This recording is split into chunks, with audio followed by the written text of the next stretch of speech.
Eu quero que você veja no livro de Provérbios, mais uma vez, e você abra no capítulo 10, vai já aparecer aí, e você anote. Nós vamos falar nesses 3 versos do capítulo 10, começando do verso 22.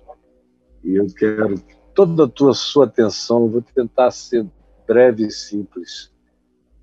Diz assim: a bênção do Senhor enriquece, e com ela não traz desgosto. Essa é a primeira coisa que eu queria meditar com você agora, alguns minutos.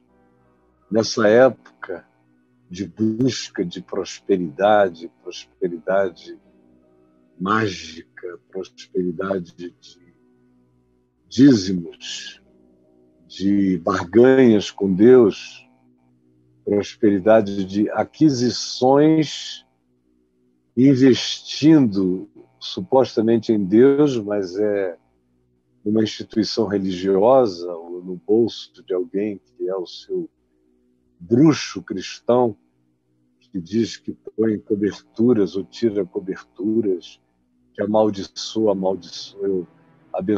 ou amaldiçoa você. Nesse tempo tão mesquinho, tão perverso e tão estúpido, mas que tem gente em demasia para crer nessa estupidez e financiar loucuras impensáveis, nesse tempo é onde quem não prega prosperidade não prospera, não tem público, não tem seguidores, não tem gente colocando o ouvido com atenção para ver o que aprende, nesse tempo onde as pessoas não querem aprender, não querem pensar, não querem ser ensinadas, onde tudo que querem é aprender confissões mágicas e lugares de poder onde, fazendo a oferenda, o sacrifício, o trabalho, seja ele de que natureza seja, inclusive o dos dízimos e das ofertas, que acabou se transformando numa bruxaria. Dízimo e oferta, eu venho dizendo isso há décadas. E vou ter que dizer por muitas outras décadas, porque todo dia tem gente tola dizendo que se converteu, mas não se converteu, só trocou de bruxaria. Eles praticavam uma bruxaria, agora praticam a bruxaria evangélica, mas continuam na bruxaria. Nesse tempo é que eu digo a você que a bênção do Senhor enriquece. Primeiro, você tem que entender o que é bênção, porque a maioria das pessoas pensam em bênção como um estender de mãos, ou um sacudir a sua cabeça, ou um jogar de óleo em você, ou até lhe dar um banho de óleo. Na África, bênção pode significar também outras coisas. Tem gente exótica, extravagante em alguns lugares, como a gente já viu a imagem daquele pastor, beijando as nádegas imensas das suas crentes, para que elas, recebendo aquela unção, casem com homens de prosperidade. E a gente vê de tudo, em todos os lugares aparecem loucos com promessas insanas, e a maioria das pessoas quer a insanidade, escolhe a insanidade, quer a magia, quer a bruxaria, quer o trabalho pronto, quer o ponto, quer que a frequência garanta as aquisições. Para muita gente, bênção é isso, é um estremecimento, é gritaria. Bênção para muita gente. Bênção para elas não é o receber a palavra, o acolher, o crer, a simplicidade do praticar, Bênção para elas não é o modo de viver, viver com amor, viver com verdade, com justiça, com amizade leal, com conjugalidade sincera. Isso não é bênção para elas. Bênção para elas não é um espírito sereno, não é o trabalhar perseverante, com alegria dedicada. Não, não é. Bênção para elas não é a capacidade de repartir, de dividir, de compartilhar, de ser solidário, de ajudar, de doar. Não, não. Bênção para essas pessoas não tem nada a ver com isso.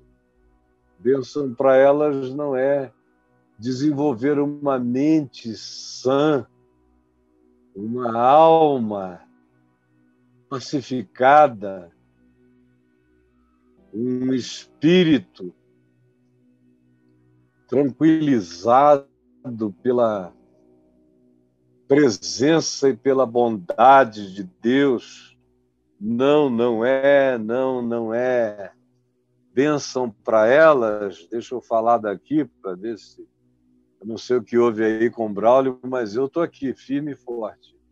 Bênção para elas não é nada do que o Evangelho chama de bênção.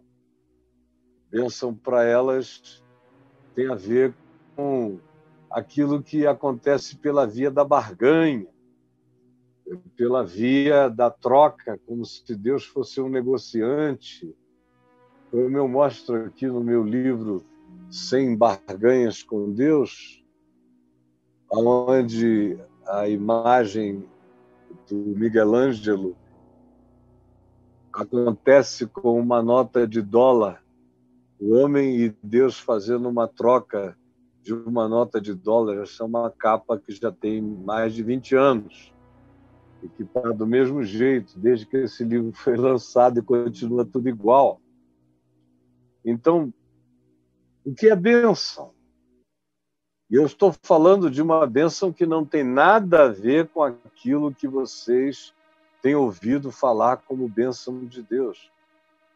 Na epístola do apóstolo João, ele diz a Gaio, o discípulo, que ele desejava que a vida dele material fosse próspera, a vida concreta fosse próspera, assim como era próspera a alma dele.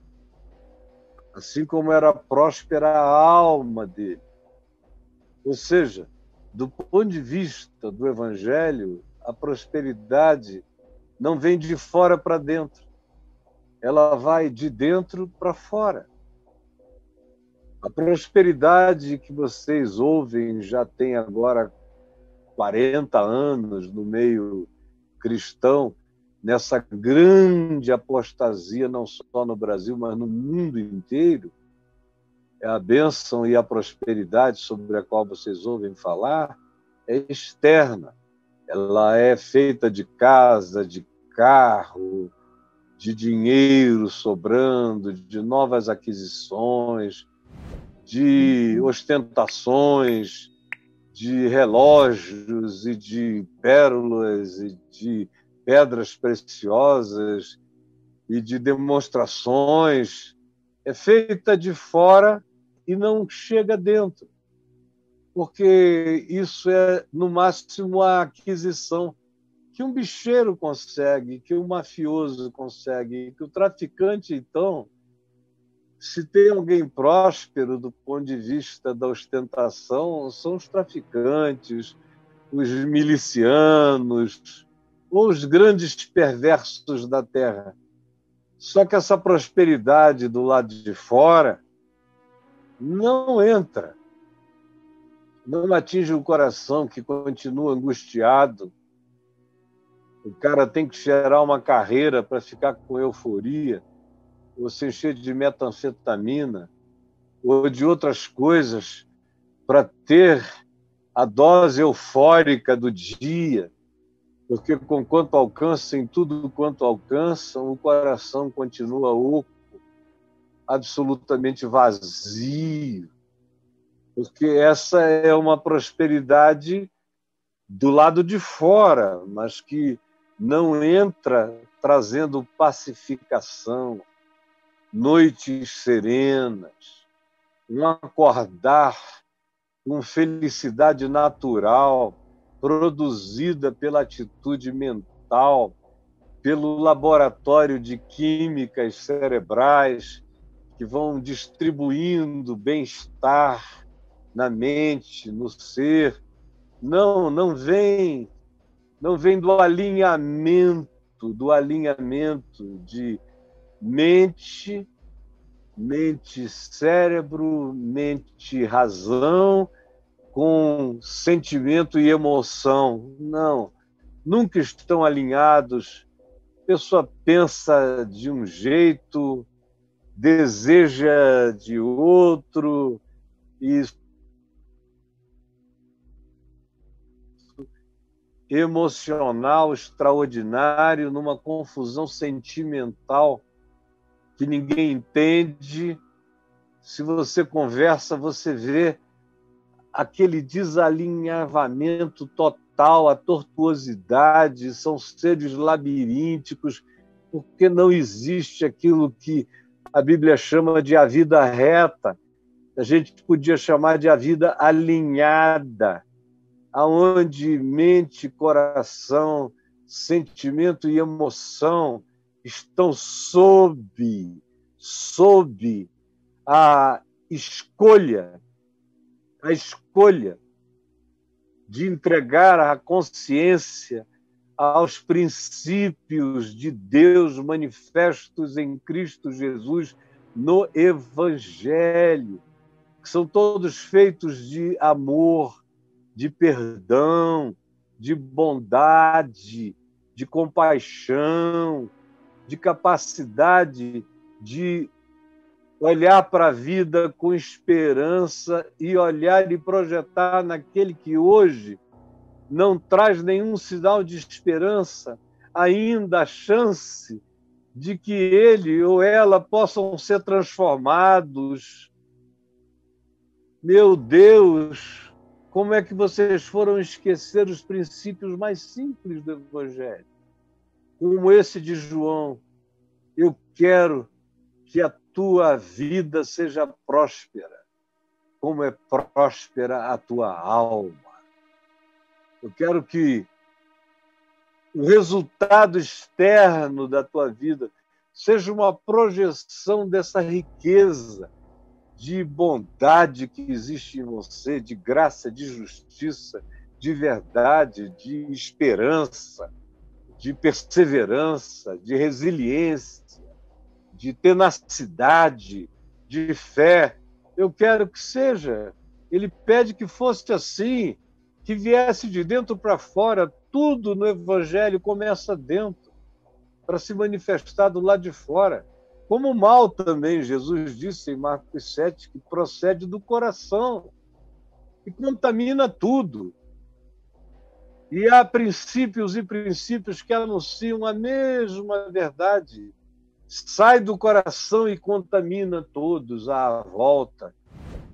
Todos os males procedem do coração e contaminam do lado de fora a existência. Então, bênção. Bênção é aquilo que se transforma em consciência, se transforma em pacificação. Bênção é o que se transforma em entrega, em confiança, que tira o medo.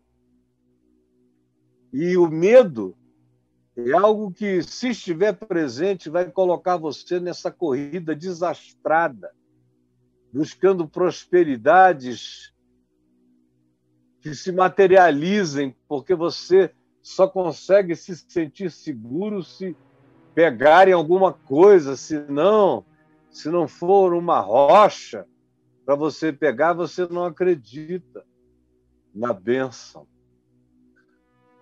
Mas o princípio é o oposto. se começa como paz, como justiça, como alegria no Espírito Santo, no meu coração, se projeta para as relações afetivas, se projeta para os relacionamentos sentimentais em geral, se manifesta como sentimento, se manifesta como pensamento, se manifesta como emoção. Isso vai se derramando como graça, que abençoa a família da gente, que abençoa o trabalho da gente, que abençoa os vínculos, as amizades e as escolhas da gente, que abençoa o nosso modo de acordar e o nosso modo de dormir. Essa é a bênção que vem do coração e vai ganhando pelo trabalho, pela perseverança, pelo estudo, pela simplicidade, pela verdade, pela sinceridade, vai também materializando as expressões do nosso coração, vão se transformando em graça palpável do lado de fora, em vínculos, em relações e também nas aquisições adquiridas com os bens do trabalho, da verdade, da justiça, da integridade, do não engano. Enriquece como processo e projeto de vida contínua. Ela nos enriquece na sequência da nossa própria existência. E aqui se prossegue dizendo: a bênção do Senhor enriquece e com ela não traz desgosto. Gente, que enriqueceu de qualquer modo, enriqueceu no atropelo, enriqueceu às pressas, enriqueceu aos saltos, enriqueceu em galopes não lícitos, enriqueceu na roubalheira, enriqueceu na trama, enriqueceu no acesso de prosperidade, onde os fins justificam os meios, enriquecem, o importante é enriquecer, e depois olham e dizem: não, foi o Senhor que quis me dar, porque aquele outro de quem eu tomei era um ímpio, como se você não fosse mais perverso do que aquele ímpio de quem você se apodera das coisas. A bênção do Senhor enriquece e com ela não vem desgosto. Com ela não vem prisão, com ela não vem a desmoralização, com ela não vem a falta de respeito, com ela não vem a maldição dos vizinhos que sabem que a sua prosperidade é artificial, é mentirosa. A bênção do Senhor enriquece. E com ela não vem tristeza, e com ela não vem a raiva dos filhos pelo pai ladrão, com ela não vem a desadmiração da esposa por perceber que o marido traz muito e muito para casa, mas traz deixando muitos depenados. A bênção do Senhor enriquece e não produz o espírito do adultério, daquele poder que vem da noite para o dia, e aquele macaco que nunca viu mel, quando mete a mão na cumbuca, não sabe mais tirar a mão de lá e morre com a mão presa na cumbuca. Não. A bênção do Senhor abençoa gradativamente, todo dia. É o pão nosso de cada dia. É a graça que é feita de uma construção, é um tecer, é um tear diário, perseverante, feliz, abençoador, com o coração cheio de louvor, e com a paciência daqueles que sabem que Deus é por eles e que eles existem na presença de Deus e eles são um flagrante diante de Deus. Essa é a bênção que enriquece e não traz desgosto, não provoca separações e desuniões e ódios e raivas e uma existência que, na medida em que se enriquece, tem que se defender, tem que se proteger, tem que se armar, tem que comprar armas e tem que se armar contra tudo e contra todos, até contra a própria família. A bênção do Senhor enriquece e com ela não vem nenhum pesar, não vem nenhuma tristeza. Essa é a bênção do Evangelho, é aquela que vem do coração e se projeta como construção gradativa e natural, como Deus. Deus não disse, haja mundo e houve mundo. Não, ele vem criando, criando, criando. Foram dias, eras, dias aeões, dias tempo, e ele criando, desenvolvendo, fazendo aparecer na gradatividade de cada fase da sua prosperidade, da sua manifestação de enriquecimento da criação que era sem forma e vazia. E até que ele olhou um dia e viu que estava tudo muito bom. Até mesmo gente boa havia no princípio. Depois é que nós escolhemos as nossas astúcias e caímos na construção do apocalipse das nossas maldades.